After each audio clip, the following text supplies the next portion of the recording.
Hello, my name is Reginald Bass, and I am getting ready to respond to the four questions for Chapter 3 and Chapter 4 for leadership and education. So, the first question is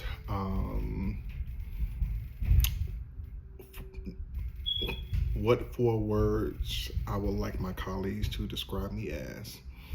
And the first word would be respectful. Respect goes a long ways. I've came in contact with. I've been teaching for 12 years, so I've came in contact with a lot of teachers and mentors who was not respectful. Um, I feel like every person deserves respect, even if you don't too much care for the person. That person deserves respect. The next one would be patient. Um, I feel like I'm very patient because I know a lot of teachers and a lot of my teachers, a lot of my mentors had to be very patient with me just because sometimes it takes a minute for me to grasp concepts um, and sometimes just to understand the gist of what's happening. So that's why I try to give the same grace. I try to be patient because I know understanding takes time. The next word would be reliable. I try my best to be reliable. I try my best if I say I'm gonna do something, do something. I try my best if I'm gonna be somewhere, be there on time. Just knowing that a person is reliable, it goes a long way. Um, it builds trust. It just all around just helps the emotional aspect of knowing that someone is going to be there for you. And I would like to show that same example of being reliable. And the last one would be invested. Um, I feel like when you're invested, you kind of um, all the dispositions that they said, it kind of all comes into one. Um, when you're invested, I feel like you're reliable, you're hardworking, you're adapting because you're all in.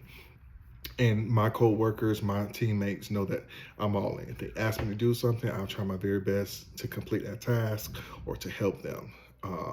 So those four words: hardworking, patient, reliable, and invested are the four words I would like for my colleagues, my team, my admin to describe me as. The next question is on page 44 through page 44 through 45. What metaphor would describe me as a teacher leader? Um, and I would have to say a chameleon.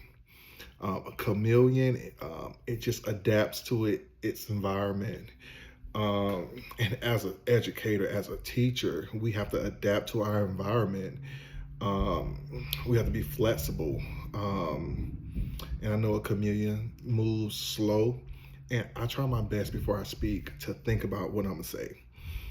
So it won't come out harsh or it won't come out negative. So a chameleon is what um, is my metaphor because when we get in the classroom, we don't know what we're dealing with. You know, you may, for instance, earlier this year, I had a young girl in my classroom. She came in my classroom, she was just distraught. I didn't know. I was new, she was new, and I talked to her. She just couldn't get it together. So I said, "Are you okay?" And she was like, "No." She wouldn't tell me why. So I asked, I said, "Well, do you need a hug?" And she said, "Yes." I gave her a hug. She was good. And that taught me sometimes people just need a hug or a smile. So being that chameleon, you just adapt. That chameleon color, it adapts to its environment. It turns red, whatever color that environment is. And as a teacher, we have to, or as an educator, as a teacher mentor, we have to maneuver. We have to adapt to our environment. So a chameleon is my metaphor. For the third question, chapter 4, why is it important to develop, enhance, or strengthen your uh, metacognitive thinking? So metacognitive. All right. So with that being said, that's thinking about what you're thinking about. And I buttoned into this word some years ago, thinking about what you're thinking about. And in chapter 4, it talks about that particular word, being aware and understanding your thought process. Understand what you are thinking. And before I knew what that word meant, I did that a lot. I'm thinking about what I'm thinking about, to make sure that I run it through a couple of lenses. Just teaching third grade, fourth grade, fifth grade in different environments, kids from different cultures.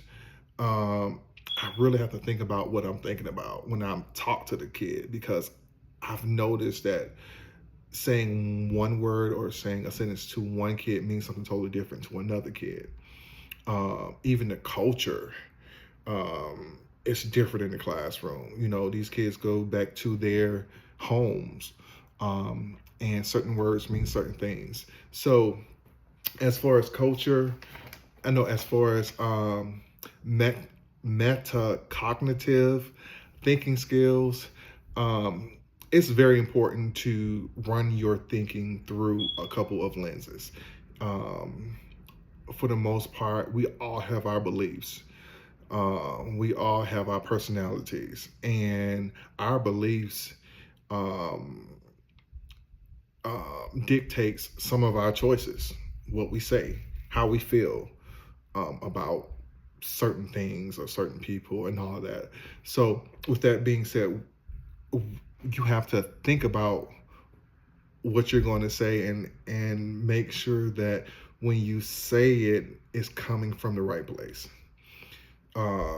So that process is very important, even dealing with colleagues. Being mindful of what you're saying to your colleagues and how you convey it goes a long ways, because once again, we're from different backgrounds, and from day to day, we come across colleagues that are different in a lot of ways. So we just have to be mindful of how we come across and think about what we're thinking about and run it through a couple of lenses, so that, we will always put our best foot forward, and we're always will be respectful and just aware of our feelings. The last one is, what generation are you? I am Gen X. What strengths do the other generations possess that makes them so unique and special as a group? So I would have to say the generation before me is the baby boomers, which is my mom and my dad. And one thing I noticed about their generation is they're dedicated. Whatever they say they're going to do, they're going to do. Even those teachers who've been teaching 20, 25 years, those teachers, they're very seasoned. And their work speaks for them. They're dedicated to their craft. Another one is commit to customer service. I've noticed my dad's generation, the older crew, they're respectful. Even if they feel a certain type of way, the first thing what I notice is they're just respectful in how they deliver their message. Like they think through what they're going to say before they say it because they understand that sometimes you only have one time to say something and that leaves an effect on that person. So I feel like as far as they're committed to customer service, they're committed to just being a good human. Um, yeah. So the generation after me is the millenniums. I guess I'm saying that right. So one thing that they are unique with is technology. They are technology savvy. They teach differently. They have more resources for the kids. Um, they just think outside the box. Um, and also they're able to multitask. They're able to do more than one thing at one time. Also, they I would have to say they are um, they're tolerant. Their tolerance is short. So if they don't like something, they'll move to the next thing. Compared to my generation, we'll kind of stay there for a minute and work through it. But that generation, if they don't like it, they moving on, find a new job, do something else. Um, they have the ability just to move on compared to the generation before me, which is on the baby boomers. The baby boomers, they would stick through anything. My mom and dad stayed on the job for 30 plus years. Why? Because they had to raise us. But how? Don't know. But they are committed. But the millennials, they will say, hey, you know what? I'm not taking this. I'm doing something totally different. And then they will find a way to do it. So, with that being said, those are my 4 answers to my questions.